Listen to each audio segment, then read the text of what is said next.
होती हैं, जिसकी वजह से वो मैटर को भी वही प्रॉपर्टीज प्रोवाइड करवाते हैं। तो आओ डिस्कस करते हैं क्या कॉमन प्रॉपर्टीज होती हैं एटम्स की।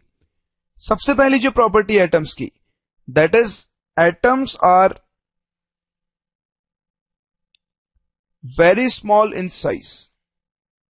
एटम्स साइज में क्या होते हैं, बहुत छोटे होते हैं, बहुत छोटे, मतलब ये इतने छोटे होते हैं कि आप इन्हें अपनी आंखों से नहीं देख सकते हो, बिल्कुल भी नहीं देख सकते हो। अगर हम एटम की साइज की बात करें, साइज ऑफ एटम, उसका ऑर्डर होता है 10 to the power minus 10 metres. कितना होता है, 10 to the power minus 10 metre. 1 metre को तो आप अच्छी तरह जानते हो, ये जो आपका एटम होता है वो 1 मीटर से 10 to the power 10 टाइम्स छोटा होता है। सोचो कितना छोटा होता होगा। तो एटम बहुत बहुत छोटा होता है, इतना छोटा होता है कि अगर मैं यहां पे एक छोटा सा मार्क बना रहा हूं, इस मार्क में भी मिलियंस ऑफ एटम्स प्रेजेंट हो सकते हैं। तो ये आपको ध्यान रखना है कि एटम की साइज क्या होती है, बहुत स्मॉल, उसका ऑर्डर होता है 10 to the power minus 10 metre.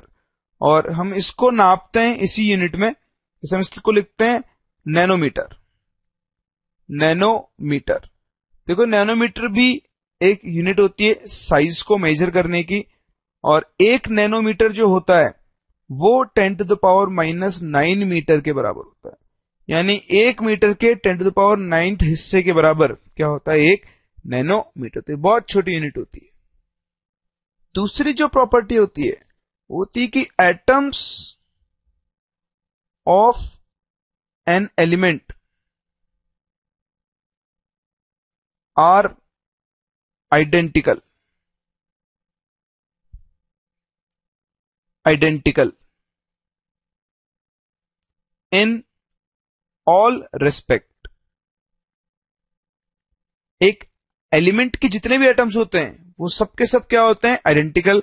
जैसे मैं हाइड्रोजन के अगर दो अलग अलग एटम्स को उठाऊं तो दोनों साइज में भी सेम होंगे, शेप में भी सेम होंगे, हर तरह से क्या होंगे, ये सेम।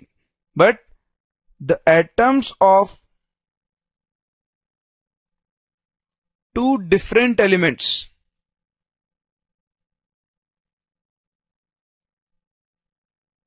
Are different. अगर आप दो अलग अलग एलिमेंट्स ले लो, जैसे मैं ले लूं हाइड्रोजन और ऑक्सीजन, इनके एटम सेम नहीं होते।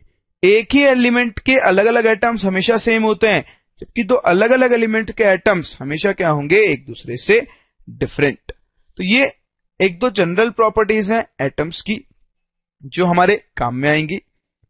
फर्दर एक बहुत बहुत बहुत इंपॉर्टेंट प्रॉपर्टी एटम्स की, वो है उनका मास, जिसे हम डिफाइन करते हैं एज एटॉमिक मास।